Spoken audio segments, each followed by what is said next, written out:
A very good Uh, evening, everyone. We have with us for this plenary keynote address Dr. Rumki Basu. Dr. Basu is a professor of public administration and currently the director, Center for Jawaharlal Nehru Studies at Jamia Millia Islamia.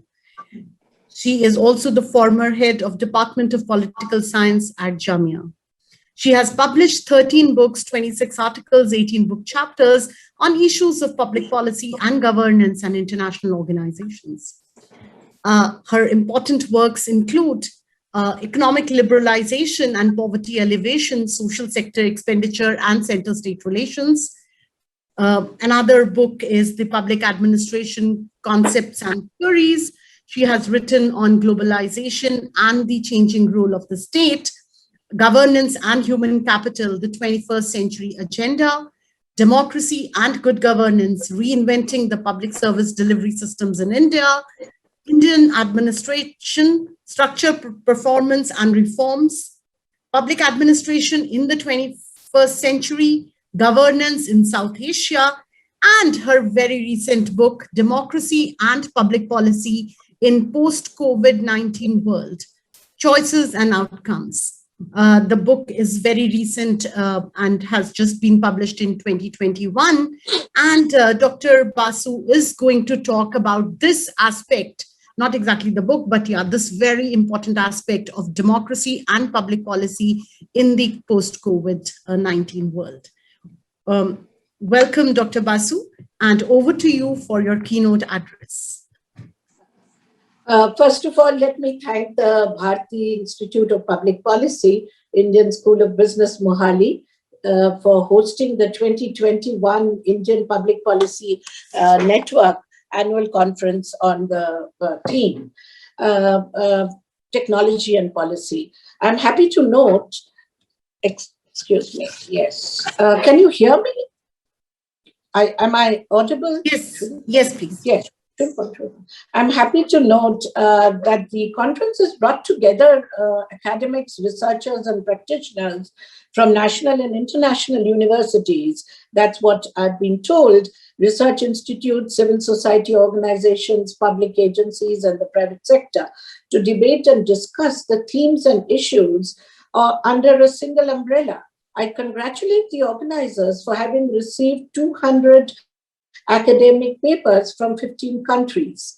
This is hard work, Arushi, and I once again congratulate your team, your young, energetic team, for having put together this conference. Today, I've been asked by you to speak on my latest book, Democracy and Public Policy in the Post-COVID-19 World, Choices and Outcomes. That's what I've titled the book, which also happens to be a theme which we can relate to in the post-COVID-19 era. Therefore, I agreed to speak on the basic themes and issues of my latest publication.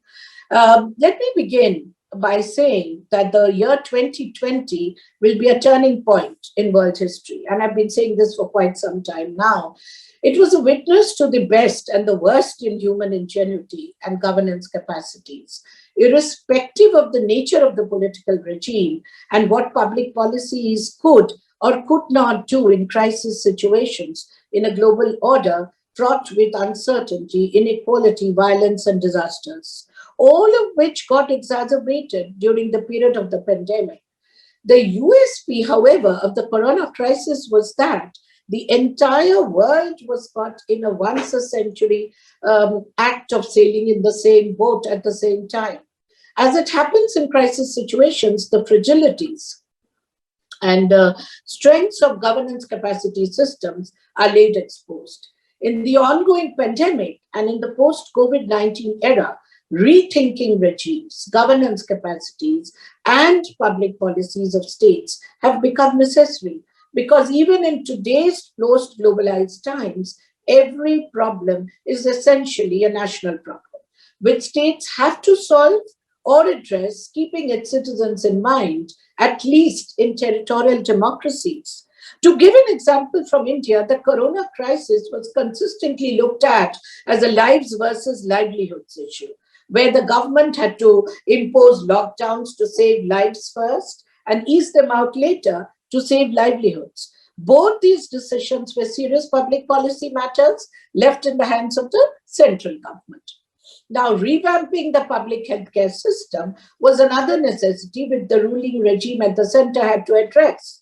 If migrant workers lost their jobs in the informal sector during the lockdown and wanted to go back home from their places of work in different parts of India, providing them with food and transport facilities was also considered the government's job. Ensuring food security to the poor has always been a mandate of the government, but during the corona period, it was considered essential. Providing incentives to the private unorganized sector, which is the largest employers in India, so that they could keep their businesses going, was also considered the government's business. This is just to give you a brief idea of what the people in the world's largest democracy, with the 800 million electorate, felt the government should be doing in times of crisis. Perhaps this is what is expected of the public sector in all developing countries anywhere in the world. In fact, such is the dependence of the public on the state that it would not be wrong to suggest that developing governance capacities to absorb this demand, not only for extraordinary times, but for normal times as well, may be absolutely necessary in both new and old democracies. This is what I've argued in my book. The routine mandated tasks for India's development administrators, in any case, everybody would admit, is heavy. But the extra efforts they had to put in for the corona period did seem absolutely overwhelming, but not entirely unexpected in situations that India has faced before.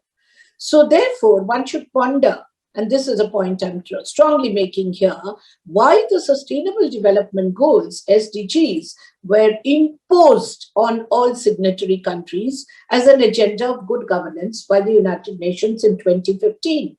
Of the 193 countries of the UN, barring 50, the rest are all developing or underdeveloped, where not surprisingly, only governments can deliver these mandates for their citizens. Needless to say, what comes in the way of their performance is not lack of public participation, but what you need is enhanced state capacity to fulfill the goals of the mandates they have taken up under SDGs.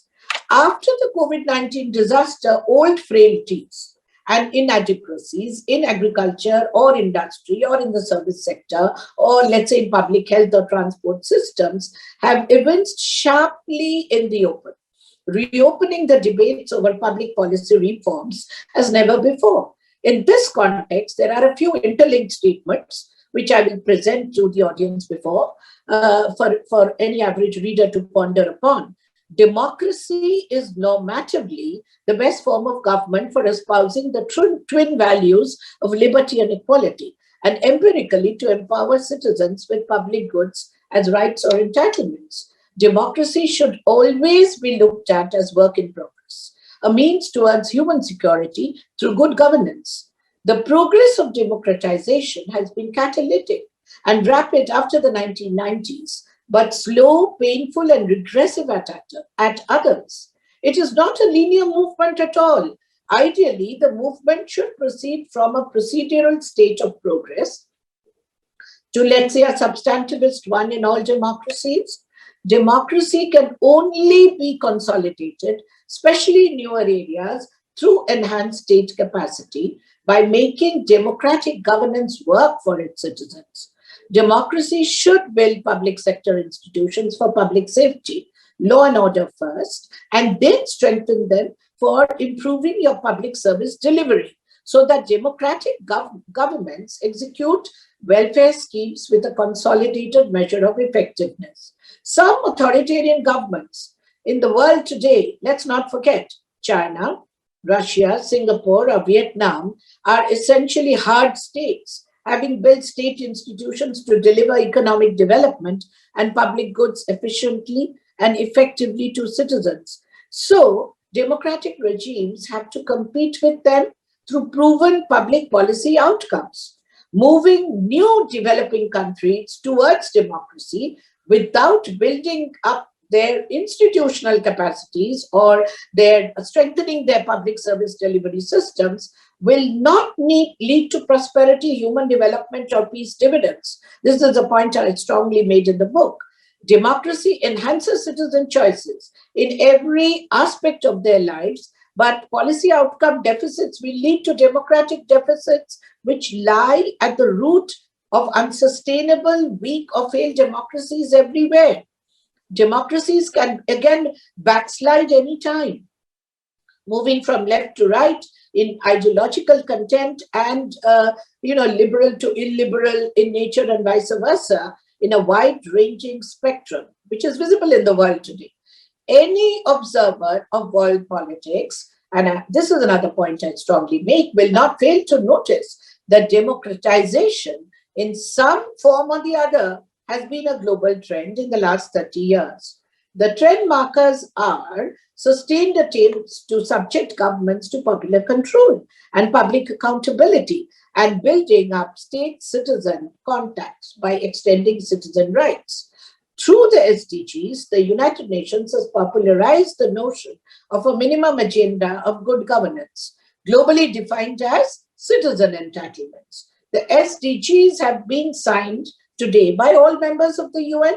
Therefore, goals like abolition of extreme hunger, gender parity, or sustainable development are global values to be promoted by all states, irrespective of the nature of their political regimes. So literacy, good health, drinking water, electricity for all are public goods which need to be guaranteed as rights to all citizens, making poverty, for example, a human rights violation. I'm arguing that this is the agenda around which all signatory governments will be judged by 2030. These are public goods and services that governments have to give to their citizens in advanced Western, and in fact have been given in advanced Western welfare states, and even in ex-socialist systems, which now needs to be extended to all citizens living in the developing world. This is only possible if it is part of the public policy agendas of all underdeveloped and developing states in the years to come. This is an argument I put in very strongly in the book. Just adopting welfarist policies will not do. These states, the developing states, need the institutional capacity to translate public policies into implementable actions. In fact, the third wave of democratization, which Huntington in his 1991 book talks about, which began in Southern Europe in the 1970s, before sweeping through Latin America or Central and Eastern Europe, after the collapse of the Soviet Union, was generally taken as an indication of the triumph of the West. Francis Fukuyama in 1992 interpreted these events to signify the end of history, or the end of competing ideologies. The market economies ushered in with the collapse of communism remains more or less intact today, despite repeated financial crises in the US and Europe after 2008, as well as in the global South, sporadically between 1994 and 2002. There were also attempts in Africa and Latin America to revive the state as an engine of growth and development. By the first decade of the 21st century, there have been important developments in both the theory and practice of democratization, with the reassertion of authoritarianism in large parts of the world and the failure of new democracies to build capacities and institutions to process what I call the demand overload that democratic systems have to face today.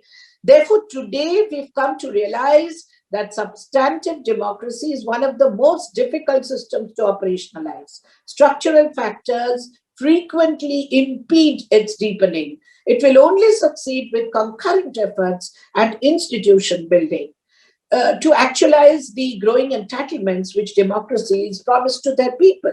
As the story of democracy unfolds in the 21st century, the older democracies in Europe, USA, or India, for example, are likely to survive, while newer ones will struggle and remain in the category of problematic democracies, to my mind. The reasons for the latter are many. Most of them are still struggling with nation building processes, maintaining law and order, territorial integrity, or even ethnic harmony with others. They are struggling to create and sustain institutions which help them operationalize welfarist policies or new demands on the system. They're still struggling. So we are living in a globalized world, and all states, big and small, will have access to knowledge and information, leading to an explosion of rising citizen demands and expectations. However, in the 21st century, a near universal yearning for the democratic idea among the younger generations will be found everywhere in the planet. But if we look at parts of Europe, Latin America, Africa, and Asia, given the enormous variations, in structures or in democracies, we find that some of these newer democracies or learning democracies, we have to make a distinction between both procedural and substantivist in terms of what a procedural is any democracy which gives formal citizen rights, and substantivist gives effective citizen entitlements. That's the big difference. So therefore, if you want a smooth movement from procedural to a substantivist democracy anywhere in the world, you have to redistribute power and resources in a state. Political democracy guarantees political rights, which become meaningless to my mind without a certain amount of economic leveling, ensuring the enjoyment of some economic power and level playing field for all. Even in the developed democracies such as the US and Britain, for example, sharp inequalities and entrenched poverty has meant reduced access and influence in the public sphere for their minorities, blacks, women, and the poor. The recent anti-racism protests in the US during the Corona period is a serious testimony to the fact that underlying issues of discrimination and inequalities will weaken democracies, even apparently stable ones like the US.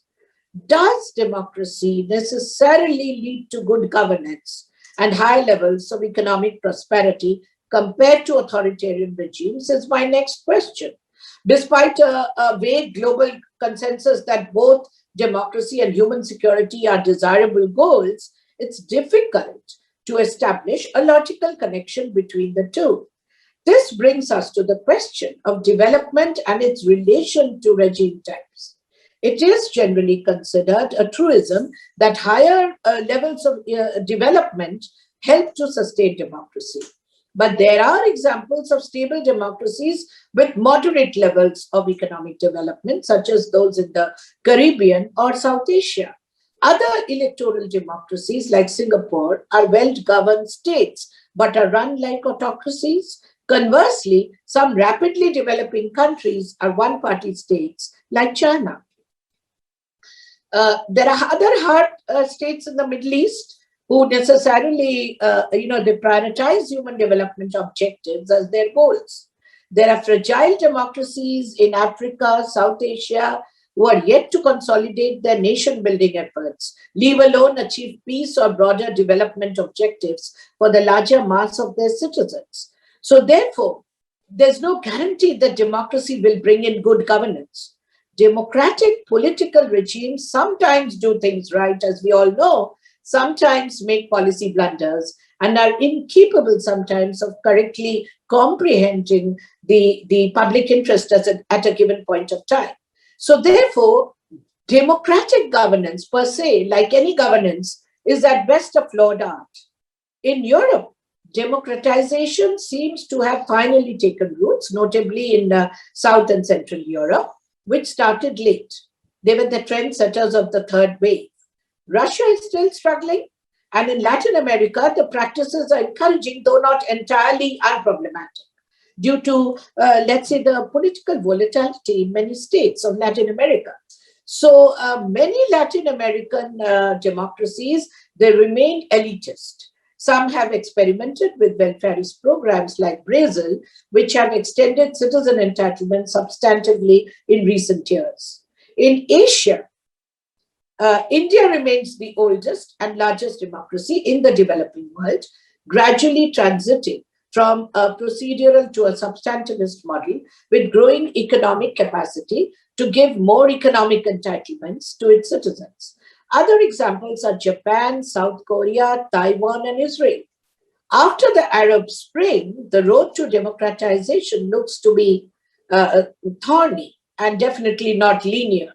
China, of course, stubbornly resists democratization and remains politically a one-party state, having marketized and globalized its economy. In Africa, democratization has taken the bumpy road, an authoritarian failure of many, which leads to the failure of many democratic experiments in Africa. The notable exceptions are South Africa, Ghana, Kenya, Botswana, and Mauritius.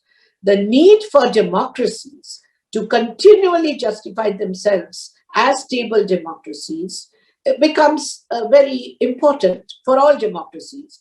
But how difficult it is in the context of developing countries, we must understand.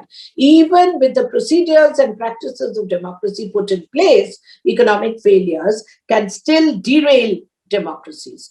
Globalization presumes a rollback of the state, especially in the welfare sectors. A minimalist state would only show a bias in favor of the status quo by cutting back public investments in the social sectors, narrowing social disparities to enable economic leveling and bringing in more beneficiaries of development within its fold is a continuing requirement of electoral democracies everywhere. Whenever the state tries to roll back its welfare benefits or programs or subsidies to the poor, the state faces election reversals, mainly in developing democracies. So a democratic regime derives legitimacy from the process by which it comes to power, prior to what it does while in power. It is elected to office by citizens under the principle of universal franchise. Elections are fought by contesting political parties with their respective political manifestos, which spell out future public policies. However, the opposition parties are also a part of the legislative process, since they are legitimately elected members of the legislature. In a democracy, the majority of voters vote for a party's political agenda, empowering the majority party to make policies during their tenure. In electoral democracy, especially in developing countries, political manifestos always make pledges for development. This may include, among other things, raising the standards of living of the people, employment opportunities, and provision for human security for citizens. A developmental agenda or a welfareist agenda is considered an useful instrument for winning elections and legitimizing democratic governance. Today, the normative value of democracy, and I make this point very strongly in my book, is premised on the assumption that it is the only form of government which derives its legitimacy on universal suffrage. But empirically speaking, Lipset's thesis has also been widely proved to be true.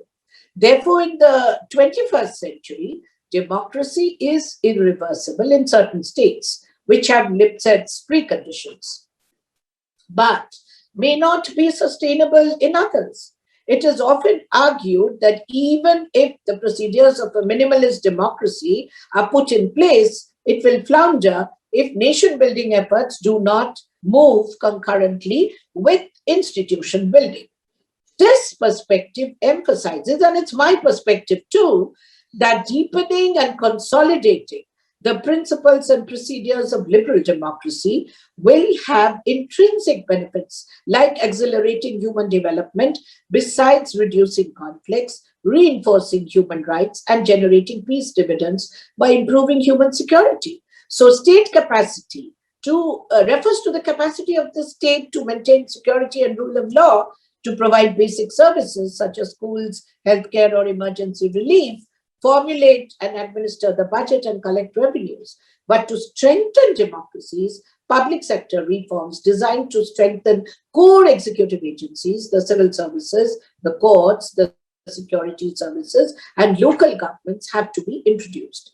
In weak and fragile democracies, if your state capacity is weak, democratic deficits are bound to occur. Therefore, it's naive to believe, and this is a point I'm strongly making, that electoral democracy per se can generate immediate economic payoffs or reduction in poverty, which will transform the lives of people. What it can do is to strengthen electoral accountability so that politicians have strong incentives to deliver public goods and services according to citizen needs. Democracies can limit the abuse of power, but are often slow, deliberative, and procedure oriented, unable to deliver electoral promises efficiently and effectively. It's true that many authoritarian regimes in the world today, China, Russia, Vietnam, Singapore, or Saudi Arabia, have also demonstrated high rates of growth with high levels of human development through enhanced institutional capacity to deliver public goods to citizens. Therefore, I'm making this point again, desirable developmental outcomes happen in autocracies as well. Then why should citizens opt for democracy is the big question. Democracies allow citizens to choose their rulers, express their demands overtly in the public domain, to hold public officials to account, punish the incompetent or corrupt, and reward the competent through peaceful methods of incentivization. Democracies enable the public to participate in the policy cycle, which is very important, and to review policies in more ways than one through the political process, which allows the freedom of speech, right to criticize, to dissent, to vote, or be voted to public office. Therefore, democracy, state capacity, and public policy are interlinked, and there's a need to reinforce and strengthen each other, even more if democracy is to become the leitmotif of the 21st century, which is again something I've strongly argued. Democratic deficit happens where people's expectations of democracy are far ahead of its performance. Unless specific democratic regimes have the capacity to deliver effective public goods and services, especially in developing countries or new and relatively fragile democracies, then democracy's legitimacy itself, and I've argued this strongly, comes to question. Let's now look at COVID-19. Arushi, am I running out of time? Can I take 5 to 6 minutes more? Actually, we just are over time. So if you could wind up in 2 minutes, that would be great. Okay. I'll try. I've compared public policy making in China with that of India in the COVID-19 period towards the end of my book, wherein I do say that we had in the COVID-19 period, what was interesting was apparently China controlled the infection in a remarkably short time, and it was business as usual in China, whereas India, the USA, and many other developing countries, or even developed countries of Europe, were struggling to cope with COVID-19. We had no idea how China did things the way they did. We just saw the outcomes. Whereas in democratic countries like India or USA, you saw the process of, when public policies were being made, healthcare policies or economic policies or whatever policies were being made during the COVID-19 period, you could see the din and the noise more than the substantive outcomes. So therefore, it looked as if, we were a very raucous democracy. We were fighting all the time, and there were huge disagreements among public policy makers, the central government and the states and so on. Whereas this is a normal process of public policy making in democracies where nothing happens radically. Everything happens by incrementalism.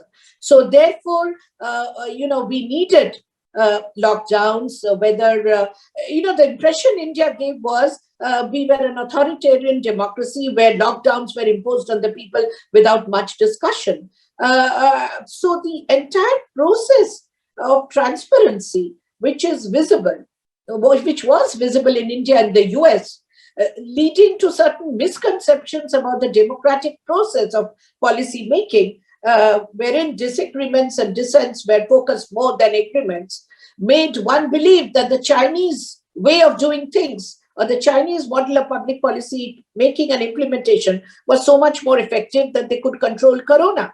And they could go back to business as usual, which we couldn't, and we still have not been able to. So therefore, some of these things have been discussed in my book, and the whole idea of bringing out this book in 2021 was to highlight the differences in public policy making between authoritarian and democratic states, and what is unique about democratic public policy making and why it is more sustainable. As Francis Fukuyama says, the Indian model is far more sustainable of democratic policy making than the Chinese model, which looks more effective, but is not sustainable in the long run.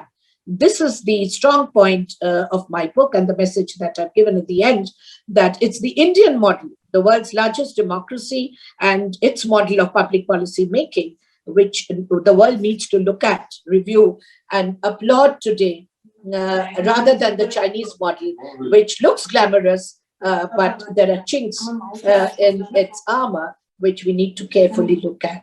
So these are the highlights of my book. And if I had more time, maybe I could speak more, but I understand you've given me enough time, Arushi. Thank you so much. And thank you for giving me an opportunity to speak before this august audience here today.